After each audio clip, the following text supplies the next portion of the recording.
I think ನಿಜ ಯಾವಾಗ್ಲೂ ಕನ್ನಡ ಸಿನಿಮಾನ ಉಳಿಸ್ಬೇಕು, ಕನ್ನಡನ ಬೆಳೆಸ್ಬೇಕು ಅಂತ ಹೇಳ್ತೀನಿ.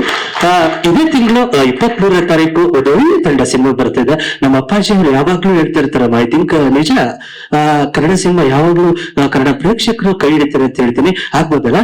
ಬರ್ತೀನಿ, ನಮಸ್ಕಾರ. ಶಿವನಂಗೆ ಜೈ. ಆ ಟೇಪ್ ಈ ಟೇಪ್ ಆಗ್ಬಿಟ್ಟು ನಿಜವಾಗ್ಲೂ ನೀವು ನಂಬಲ್ಲ, ಇವತ್ತು ಹೆಂಗಾಗ್ಬಿಟ್ಟಿದೆ ಅಂದ್ರೆ, ಏನ್ರಿ ಜನ ಎಲ್ಲಿ ಹೋಗ್ತಿದೆ ಪ್ರಪಂಚ, ಎಂತೆಂತ ಬೈಕ್ಗಳು ಹಾಕೊಂಡು ಹೋಗ್ತಾರೆ, ಸ್ಪೀಡ್ ಆಗಿ ಹೋಗ್ತಾರೆ, ಆಕ್ಸಿಡೆಂಟ್ಗಳು, ಪ್ರಪಂಚ ಎಲ್ಲಿ ಹೋಗ್ತಿದೆ.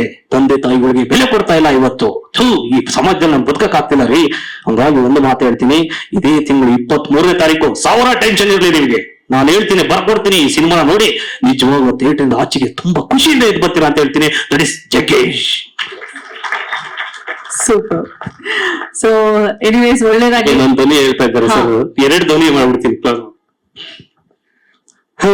ಎಲ್ರಿಗೂ ನಮಸ್ತೆ. ಚೆನ್ನಾಗಿಲ್ಲ, ತುಂಬಾ ಖುಷಿ ಆಗ್ತಾ ಇದೆ. ಇವತ್ತು ಕುಲದಲ್ಲಿ ಕೀಳಿ ಆಗೋದು ಅದೇನ್ರಿ. ಇದಕ್ಕಿಂತ ಇನ್ನೇನ್ ಸೌಭಾಗ್ಯ ಬೇಕು. ಇದೇ ತಿಂಗಳು 23ನೇ ತಾರೀಕು ನಮ್ಮ ಸಿನಿಮಾ ರಿಲೀಸ್ ಆಗ್ತಾ ಇದೆ, ಎಲ್ಲ ನೋಡಿ. ಅದು ಮೊದಲೇ ಟ್ರೈಲರ್ ಲಾಂಚ್ ಮಾಡಿದ್ ನಮ್ಮ ಸೈನಿಕರು ನಿಜವಾಗ್ಲೂ ನೋಡಿ ಚೂರು ಚಪ್ಪಾಳೆ.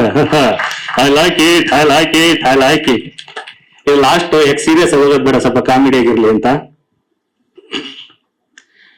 ಈಗ ಎಲ್ಲವನ್ನೂ ಹೇಳ್ತಾನ. ಏನಣ್ಣ 23ಕ್ಕ ನಮ್ ಸಿನಿಮಾ, ಕನ್ನಡ ಸಿನಿಮಾ.